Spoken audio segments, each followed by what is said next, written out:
দর্শক শুনছিলেন mercantile bank সংবাদ শিরোনাম, এবার বিস্তারিত। টানা বৃষ্টি ও উজানের ঢলে দেশের উত্তর পূর্বাঞ্চল, পূর্বাঞ্চল ও দক্ষিণ পূর্বাঞ্চলে নদ নদীর পানি বাড়ছে। এতে পানিবন্দী হয়ে মানবেতর দিন কাটছে কয়েক লাখ মানুষের। বন্যায় ফেনী সহ পরশুরাম, ফুলগাজী ও ছাগলনাইয়া উপজেলার ৯০% এলাকা প্লাবিত হয়ে মানবিক বিপর্যয় দেখা দিয়েছে। বিচ্ছিন্ন হয়ে গেছে বিদ্যুৎ সহ সব ধরনের যোগাযোগ। এছাড়াও নোয়াখালী, কুমিল্লা, ব্রাহ্মণবাড়িয়া, চট্টগ্রাম ও সিলেট বিভাগের বিভিন্ন জেলায় বন্যা পরিস্থিতি ভয়াবহ রূপ নিয়েছে। প্রতিনিধিদের তথ্যচিত্রে নুসরাত জাহান সিনথের রিপোর্ট।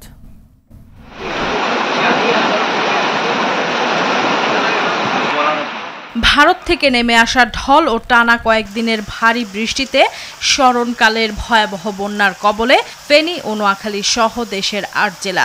মুহুরী, কহুয়া ও সিলোনিয়া নদীর বন্যা নিয়ন্ত্রণ বাঁধের ভাঙন দিয়ে প্রবল বেগে পানি প্রবেশ করায় একের পর এক জনপদ প্লাবিত হচ্ছে।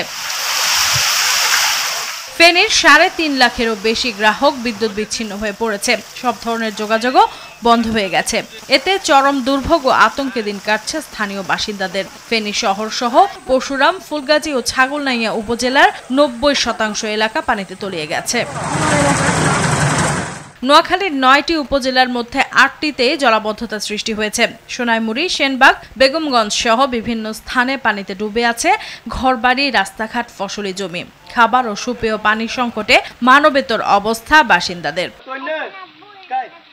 খাগড়াছড়ির দীঘিনালায় ঘরবাড়ি পানিতে ডুবে থাকায় দুর্ভোগ চরমে উঠেছে মানুষের। চট্টগ্রামের ফটিকছড়ি উপজেলার 18টি ইউনিয়নের সবকটি বন্যায় প্লাবিত হয়েছে। উজানের ঢলে কুমিল্লায় বাড়ছে গোমতী নদীর পানি। ব্রাহ্মণবাড়িয়ার আখাউড়ায় পানিবন্দী আছে ৫৩০টি পরিবার। পানিতে ডুবে থাকায় বন্ধ আছে আখাউড়া স্থলবন্দর কার্যক্রম। আখাউড়া আগরতলা সড়কে যান চলাচল বন্ধ হয়ে গেছে।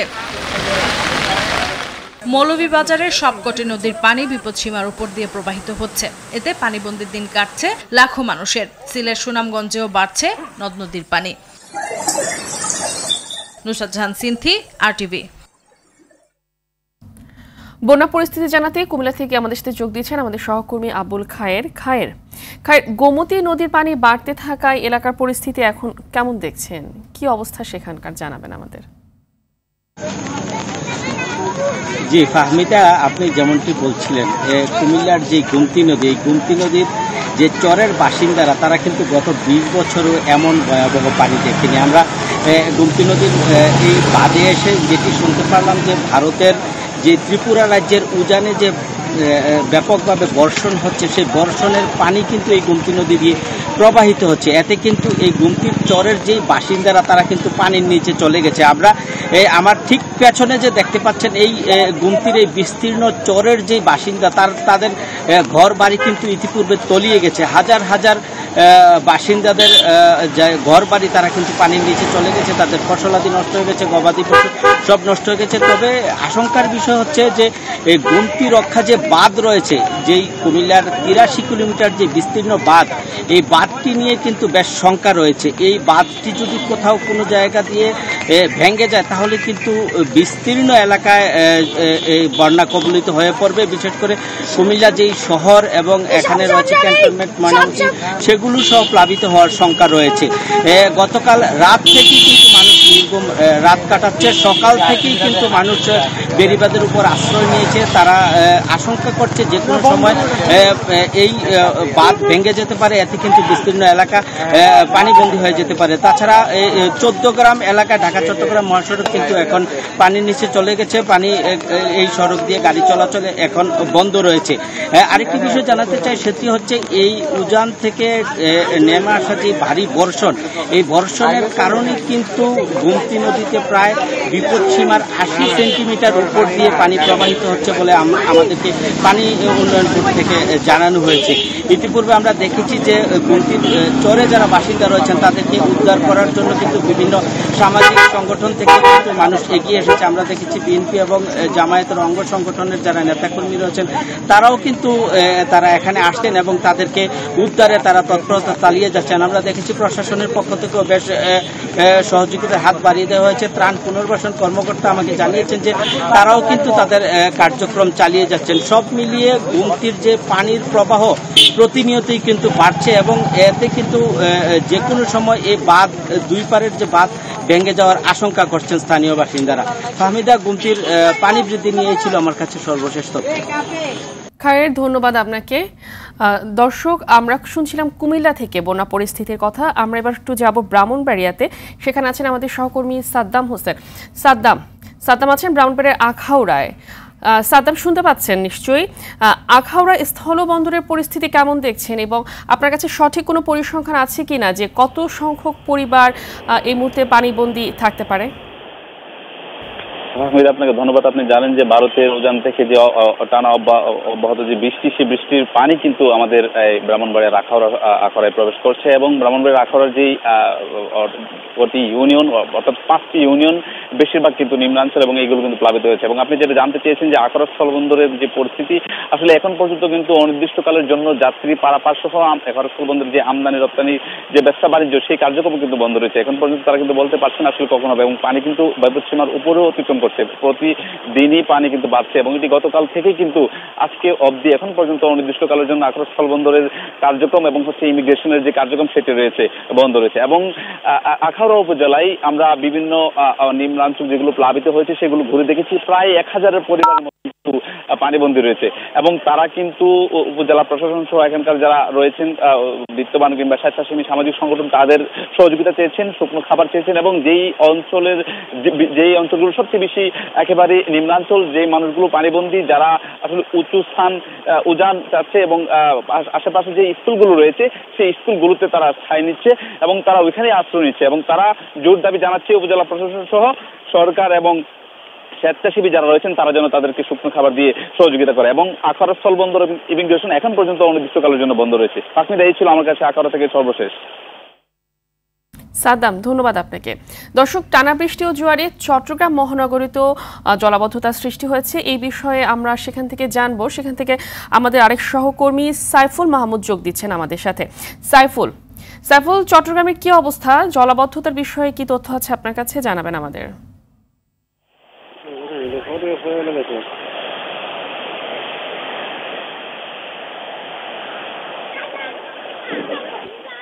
আসলে যেমনটি বলেছেন, চট্টগ্রামে সকাল থেকে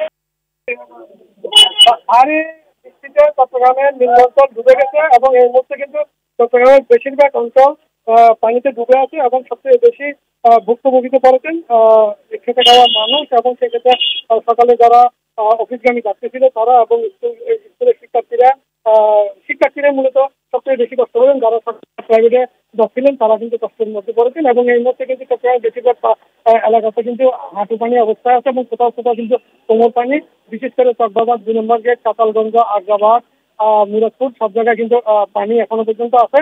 তবে চট্টগ্রামে গত 24 ঘন্টায় 141.8 মিলিমিটার বৃষ্টিপাত রেকর্ড করা হয়েছে। আবহাওয়া অফিস থেকে এই তথ্য আমাদেরকে জানিয়েছেন এবং এই বৃষ্টি আরো 2 দিন যাবৎ চট্টগ্রামে থাকবে বলেন তারা জানিয়েছেন। আরেকটা বিষয় জানিয়ে রাখি, সেটি হচ্ছে যে চট্টগ্রামে পাহাড় ধসের সংখ্যা রয়েছে। এই পাহাড় ধসের ব্যাপারে প্রশাসনের পক্ষ থেকে কোনো ধরনের পদক্ষেপ নেওয়া হয়নি। চট্টগ্রামে 26টি পাহাড়কে কিন্তু নির্ধারণ করেছেন। পাহাড় ধসের সংখ্যা আছে এই 26টি পাহাড়ের মধ্যে যে কোনোটি এবং এই 26টি পাহাড়ের মধ্যে 5556টি পরিবার বসবাস করে এবং তাদেরকে সরানোর জন্য প্রশাসনের পক্ষ থেকে কোনো উদ্যোগ আমরা দেখিনি। এই ছিল আমার কাছে এই মুহূর্তে সর্বশেষ তথ্য। ধন্যবাদ আপনাকে। এদিকে মৌসুমী লঘুচাপের কারণে আগামী 12 ঘন্টায় বন্যা পরিস্থিতির আরও খারাপ হওয়ার আশঙ্কা করছে বন্যা পূর্বাভাস ও সতর্কীকরণ কেন্দ্র। একই সঙ্গে খোয়াই নদীতে ইতিহাসের সর্বোচ্চ পরিমাণ পানি প্রবাহ বয়ে যাওয়ার কথাও বলছে সংস্থাটি। বন্যা পরিস্থিতির সর্বশেষ তথ্য তুলে ধরে সতর্কীকরণ কেন্দ্র জানায় আগামী 24 ঘন্টায় তীব্র পানি প্রবাহ কিছুটা কমে আসবে। অন্যদিকে পানির বিষয়ে তথ্য দিয়ে ভারত সহায়তা করছে জানিয়ে সংস্থাটি জানায় ত্রিপুরার বাঁধ খুলে দেওয়ার বিষয়ে কোনো তথ্য নেই বন্যা পূর্বাভাস ও সতর্কীকরণ কেন্দ্রের কাছে। বর্তমানে দেশের 7টি প্রধান নদীর 13টি পয়েন্টে পানি বিপদসীমার উপর দিয়ে প্রবাহিত হচ্ছে।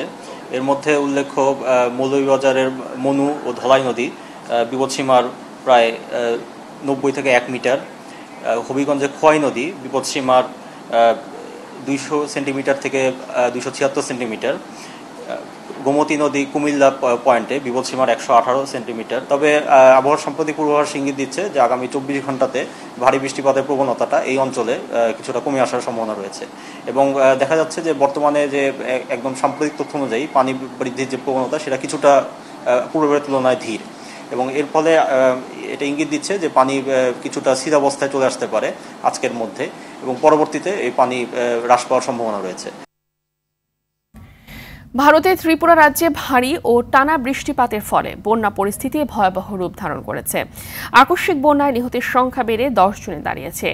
রাজ্যটির 8টি জেলায় 331টি ত্রাণ শিবিরে এখন পর্যন্ত আশ্রয় নিয়েছে 34,000-এর বেশি মানুষ। ত্রিপুরার বাংলাদেশ ঘেঁষা খোয়াই জেলার প্রশাসন সর্বোচ্চ লাল সতর্কতা জারি করেছে। আগাম সতর্কতা না দিয়েই বাঁধের গেট খুলে দিয়ে বিপাকে ফেলেছে বাংলাদেশকেও। বিস্তারিত রাকিব হাসানের রিপোর্টে। গেল 72 ঘন্টা ধরে ত্রিপুরায় টানা ভারী বৃষ্টিপাতের ফলে রাজ্যের বিভিন্ন নদীর পানি ব্যাপকভাবে বৃদ্ধি পেয়েছে। ধলাই, খোয়াই, দক্ষিণ ত্রিপুরা, পশ্চিম ত্রিপুরা, উত্তর ত্রিপুরা এবং ঊনকোটি জেলাগুলোতে নদীর পানি বিপদসীমার উপর দিয়ে প্রবাহিত হচ্ছে। একদিনে পশ্চিম ত্রিপুরা জেলায় 182 মিলিমিটার, ধলাই জেলায় 157.60 মিলিমিটার ও গোমতী জেলায় 153.10 মিলিমিটার বৃষ্টিপাত হয়েছে। এতে বিভিন্ন জেলায় বাড়িঘর ও ফসলের ব্যাপক ক্ষয়ক্ষতি হয়েছে। বিশেষ করে গোমতী ও ঊনকোটি জেলা সবচেয়ে বেশি ক্ষতিগ্রস্ত হয়েছে।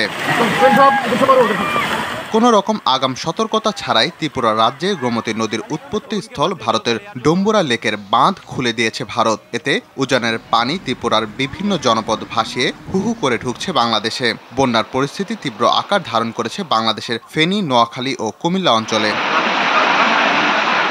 বুধবার প্রায় 31 বছর পর ত্রিপুরা কর্তৃপক্ষ ডুম্বুর জলধারের বাঁধের সুইচ গেট খুলে দেওয়া হলো। সবশেষ 1993 সালে এই বাঁধের সুইচ গেট খোলা হয়েছিল। তবে ভারতের পক্ষ থেকে বলা হচ্ছে বাংলাদেশের পূর্ব সীমান্তবর্তী অঞ্চলে ভারত কোনো বাঁধের মুখ খুলে দেয়নি। অতিরিক্ত পানির চাপে সেটি একা একাই খুলে গেছে বলে দাবি করেছে দেশটির পররাষ্ট্র মন্ত্রণালয়। রাকিব হাসান, RTV। অন্তর্বর্তীকালীন সরকারের প্রথম উপদেষ্টা পরিষদের বৈঠক প্রধান উপদেষ্টার বাসভবন যমুনায় অনুষ্ঠিত হয়েছে। প্রধান উপদেষ্টা ডক্টর মোহাম্মদ ইউনূসের সভাপতিত্বে অনুষ্ঠিত বৈঠকে উপদেষ্টা পরিষদের সকল সদস্যরা উপস্থিত ছিলেন। বৈঠকে চলমান পরিস্থিতি নিয়ে আলোচনা ও রূপরেখা তুলে ধরে সেটি বাস্তবায়ন নিয়ে আলোচনা করা হয়। বৈঠকের বিষয়ে সন্ধ্যা 6টায় ফরেন সার্ভিস একাডেমিতে ব্রিফ করবেন প্রধান উপদেষ্টার প্রেস সচিব শফিকুল আলম।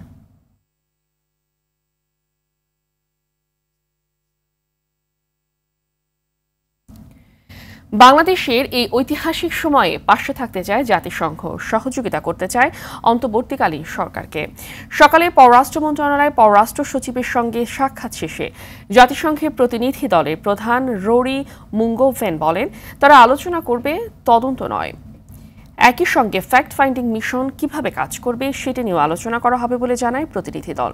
ছাত্র জনতার অভ্যুত্থান দমনে শেখ হাসিনার সরকারের নৃশংসতা, বিশেষ করে নির্বিচারে গুলি, হত্যা এবং মানবাধিকার লঙ্ঘনের ঘটনাগুলো নিয়ে আলোচনার জন্য প্রাথমিক এই কারিগরি দলটি বাংলাদেশে এসেছেন। প্রায় এক সপ্তাহের সফরে তারা বিভিন্ন রাজনৈতিক দল ও সামাজিক সংগঠনের প্রতিনিধিদের সাথেও আলোচনা করবে বলে জানা গেছে। It's not an investigation. It's really an exploratory visit to discuss with the interim government, with the advisors, with some of the ministries, with the civil society can support the interim government, people of Bangladesh at this historic time, is really inspired by the courage and commitment to democracy and human rights of the Bangladesh people. BNP মহাসচিব মির্জা ফখরুল ইসলাম আলমগীরের সঙ্গে বৈঠক করেছেন সুইজারল্যান্ডের রাষ্ট্রদূত রেতো রেগলি। বেলা 11টায় গুলশান চেয়ারপারসনের অফিসে সাক্ষাৎ করতে আসেন তিনি। বৈঠকে উপস্থিত ছিলেন বিএনপি স্থায়ী কমিটি ও আন্তর্জাতিক বিষয়ক সদস্য আমির খসরু মাহমুদ চৌধুরী। বৈঠক শেষে আমির খসরু সাংবাদিকদের বলেন যে প্রতিষ্ঠানগুলো ভেঙে পড়েছে সেগুলোকে পুনরুদ্ধারে কাজ করতে হবে। পাচার হওয়া টাকা ফেরত আনার বিষয়ে কথা হয়েছে। টাকা ফিরিয়ে আনার বিষয়ে সুইজারল্যান্ড সহায়তা করবে বলে আশ্বাস দিয়েছে।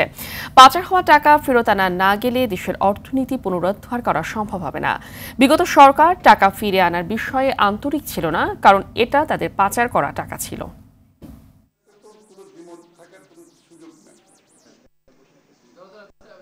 $100 বিলিয়ন উপরে পাচার হয়েছে। বাংলাদেশের আজকে অর্থনৈতিক অবস্থা, যেখানে রিজার্ভের অবস্থা কোথায় দাঁড়িয়েছে আমরা সবাই জানি। তো সেক্ষেত্রে আমরা যে টাকা পাচার হয়েছে টাকাগুলো ফিরিয়ে আনার ব্যাপারে আলোচনা হয়েছে এবং সুইজারল্যান্ড গভর্নমেন্টের পক্ষ থেকে তারা বলেছে তাদের অবস্থান আগের মতোই আছে, যে এই টাকা ফিরিয়ে আনার ব্যাপারে বাংলাদেশ গভর্নমেন্টের যে কোনো উদ্যোগকে তারা স্বাগত জানাবে এবং তারা সহযোগিতা দেবে। ছাত্র জনতাকে নির্বিচারে হত্যার অভিযোগে আওয়ামী লীগকে নিষিদ্ধ ও নিবন্ধন বাতিল চেয়ে করা রিটের শুনানির জন্য আগামী রোববার দিন ধার্য করেছে হাইকোর্ট। বিচারপতি AKM আসাদুজ্জামান ও বিচারপতি মোহাম্মদ মাহবুবুল ইসলামের সমন্বয়ে গঠিত হাইকোর্ট বেঞ্চ শুনানির দিন পিছিয়ে এ আদেশ দেয়। গত 19 আগস্ট হাইকোর্টের রিট আবেদনটি দায়ের করা হয়। আবেদনে শেখ হাসিনার নামে যেসব প্রতিষ্ঠান রয়েছে সেগুলোর নামও পরিবর্তন চাওয়া হয়। এছাড়া দেশ সংস্কারের লক্ষ্যে বর্তমান অন্তর্বর্তী সরকারের মেয়াদ সর্বনিম্ন 3 বছর চাওয়া হয় রিট আবেদনে। সেই সঙ্গে বিদেশে পাচার হওয়া 11 লাখ কোটি টাকা ফেরত আনতে এবং বিগত আওয়ামী লীগ সরকারের আমলে চুক্তিভিত্তিক নিয়োগ পাওয়া কর্মকর্তাদের চুক্তি বাতিল চাওয়া হয়েছে রিট আবেদনে। শেখ হাসিনা সরকারের প্রশ্রয়ে সর্বোচ্চ সীমায় দেশের খেলাপি ঋণ। কেন্দ্রীয় ব্যাংকের সর্বশেষ তথ্যে খেলাপি ঋণের পরিমাণ 1,82,000 কোটি টাকারও বেশি।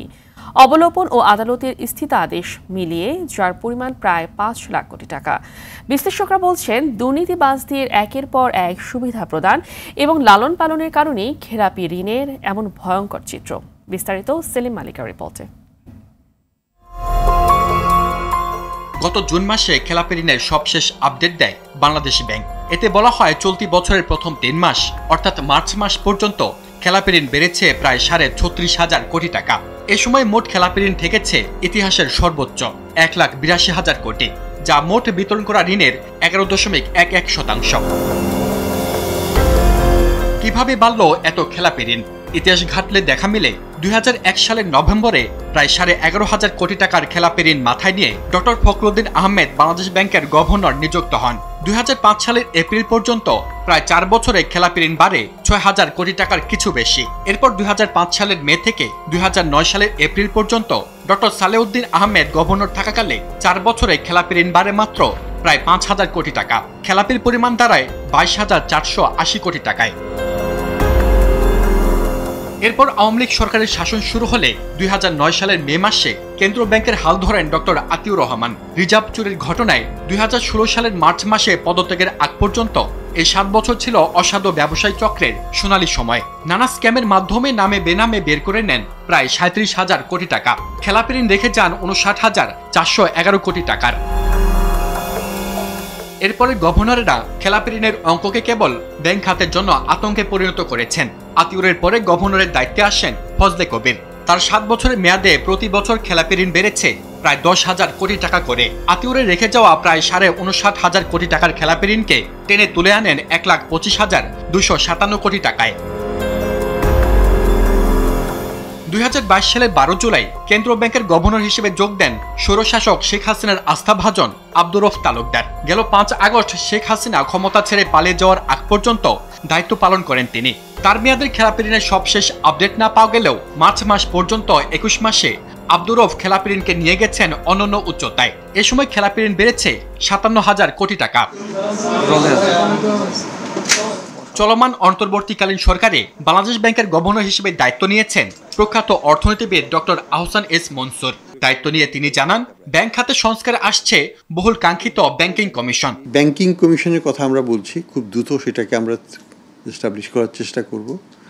হয়তো 2-1 সপ্তাহের মধ্যেই আমরা এটা ঘোষণাতে যেতে পারবো। চলতি বছরের মার্চ মাস শেষে মোট বিতরণ করা ঋণের পরিমাণ দাঁড়িয়েছে 16,40,000 কোটি টাকায়। সেলিম মালিক, আরটিভি, ঢাকা। নরসিংদীর রায়পুরা উপজেলার চরাঞ্চল শ্রীনগরে আধিপত্য বিস্তারকে কেন্দ্র করে থেমে থেমে দুপক্ষের সংঘর্ষে নারীসহ 4 জন নিহত হয়েছে। এই সময় গুলি ও টেটার আঘাতে আহত হয়েছে অর্ধশতাধিক মানুষ। ভোরে সায়দাবাদ গ্রামে এ ঘটনা ঘটে। নিহতরা হলেন আমির হোসেন, আনিস মিয়া, ফিরোজা বেগম ও জুনায়েদ। স্থানীয়রা জানায়, শ্রীনগর ইউনিয়নের সায়দাবাদ ও বালুচর এলাকাবাসীর মধ্যে দীর্ঘদিন ধরে আধিপত্য বিস্তারকে কেন্দ্র করে বিরোধ চলে আসছিল। এরই জের ধরে গতকাল থেকে দুপক্ষের মধ্যে সংঘর্ষের ঘটনা চলতে থাকে। এক পর্যায়ে সকালে আবারও সংঘর্ষ বাধলে গোলাগুলিতে দুপক্ষে 4 জন নিহত হয়। বিষয়টি নিশ্চিত করে রায়পুরা থানার ভারপ্রাপ্ত কর্মকর্তা জানান, পরিস্থিতি নিয়ন্ত্রণে কাজ করছে পুলিশ। অন্তর্বর্তীকালীন সরকারের উপদেষ্টা ও মানবাধিকার সংস্থা অধিকারের সাবেক সম্পাদক আদিলুর রহমান খান এবং পরিচালক নাসির উদ্দিন এলানকে ঢাকার সাইবার ট্রাইব্যুনালে দেয়া 2 বছরের কারাদণ্ড ও অর্থদণ্ড বাতিল করে রায় দিয়েছে হাইকোর্ট। পৃথক একটি রিট আবেদন নিষ্পত্তি করে এনজিও ব্যুরোকে অধিকারের নিবন্ধন নবায়নের নির্দেশ দিয়ে রায় দিয়েছে হাইকোর্টের অপর একটি বেঞ্চ। 2013 সালের 5 মে মতিঝিলের শাপলা চত্বরে হেফাজতে ইসলামের সমাবেশে আইনশৃঙ্খলা রক্ষাকারী বাহিনীর অভিযান নিয়ে অসত্য বিকৃত তথ্য প্রচারের অভিযোগে আদিলুর ও নাসিরের বিরুদ্ধে মামলা হয়। 2023 সালের সেপ্টেম্বরে তথ্য ও যোগাযোগ প্রযুক্তি আইনের 57 ধারায় 2 জনকে 2 বছর করে কারাদণ্ড ও 10,000 টাকা অর্থদণ্ড দেয় ঢাকার সাইবার ট্রাইব্যুনাল।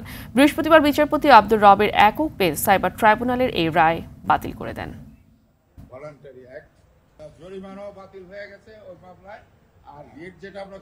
অধিকারের সাবেক সম্পাদক এবং ডাইরেক্টরকে যে সাজা দিয়েছিল সেই সাজা বাতিল হয়ে গেছে, জরিমানাও বাতিল হয়ে গেছে ওই মামলায়। আর রিট যেটা আমরা করেছিলাম যে ফরেন ডোনেশনের ব্যাপারে যেটা আমরা রিট করেছিলাম ওটা মঞ্জুর হয়েছে। এখন ওই যে রিনিউয়ালের ব্যাপারে কোনো বাধা থাকলো না। আপিল বিভাগের 2 বিচারপতির বিরুদ্ধে সংবাদ সম্মেলন ও মিছিল সমাবেশ করার ঘটনায় বিএনপির 7 শীর্ষ আইনজীবী নেতার বিরুদ্ধে আদালত অবমাননার আবেদনের শুনানি আগামী 25 আগস্ট ধার্য করেছে আপিল বিভাগ। প্রধান বিচারপতি সৈয়দ রেফাত আহমেদের নেতৃত্বাধীন আপিল বেঞ্চ এই আদেশ দেয়। পরে বিএনপির আইনজীবীদের রোববার হাজিরা দেয়া থেকে অব্যাহতি দেওয়া হয়। গত বছরের 15 আগস্ট শোক দিবসের আলোচনা সভায় বিচারপতিরা শপথবদ্ধ রাজনীতিবিদ উল্লেখ করে 2 বিচারপতির অপসারণ চেয়ে কর্মসূচি পালন করে বিএনপির আইনজীবীরা। পরে তারা সুপ্রিম কোর্টে সমাবেশ ও কালো পতাকা মিছিল করে এবং 2 জন বিচারপতির বিরুদ্ধে একাধিকবার সংবাদ সম্মেলন সহ তাদের বিচার কাজ থেকে বিরত রাখতে কর্মসূচি ঘোষণা করে।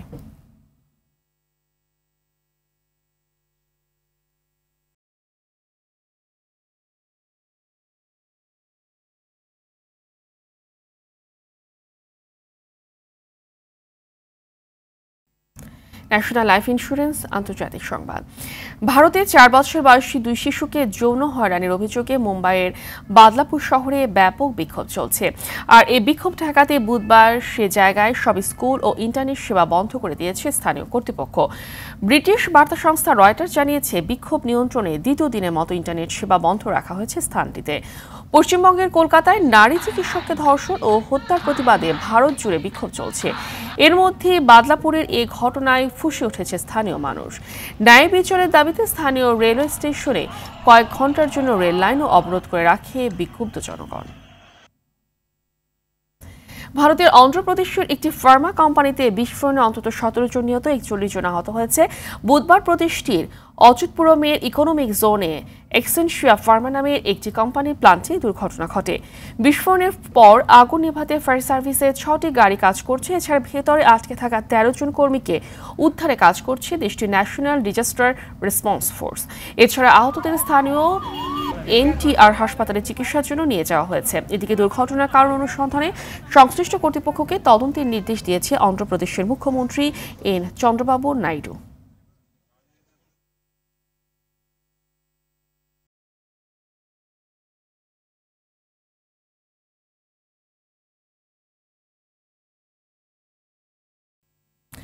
সাফ অনূর্ধ্ব 20 চ্যাম্পিয়নশিপের গ্রুপ পর্বের শেষ ম্যাচে আজ নেপালে মুখোমুখি হবে বাংলাদেশ। আনফা কমপ্লেক্স স্টেডিয়ামে ম্যাচটি শুরু হবে বাংলাদেশ সময় বেলা 3টায়। আসরের প্রথম ম্যাচে শ্রীলঙ্কার বিপক্ষে 2-0 গোলের জয় পেয়েছিল মেহেদীর দল। সেই জয়ই সেমিফাইনাল নিশ্চিত হয়েছিল দলটির। এবার নেপালকে হারাতে পারলেই গ্রুপ চ্যাম্পিয়ন হয়ে সেরা 4-এ পা রাখবে মারুফুল হকের শিশুরা। এই ম্যাচকে সামনে রেখে জিমে ঘাম ঝরিয়েছে মেহেদী নোভারা। এর আগে 2022 সালে সাফ টুর্নামেন্টে নেপালের সঙ্গে 1-1 গোলে ড্র করেছিল বাংলাদেশ, আর এএফসি কাপে দলটির বিপক্ষে 3-0 গোলের জয় পায় লাল সবুজরা। দর্শক, আবারও দেশের খবর। দেশের চলমান বন্যা পরিস্থিতি নিয়ে সচিবালয় ব্রিফ করছেন দুর্যোগ ব্যবস্থাপনা ও ত্রাণ মন্ত্রণালয়ের অতিরিক্ত সচিব KM আলী রেজা। আমরা সরাসরি চলে যাচ্ছি সেখানে। কালকের ব্রিফিং আমরা আপডেট দিতে পারবো। তো ত্রাণ বিতরণের বিষয়ে যে আপডেট আমাদের কাছে আছে সেটি আমার সহকর্মী বলবেন। আচ্ছা, ধন্যবাদ। এটা নিয়ে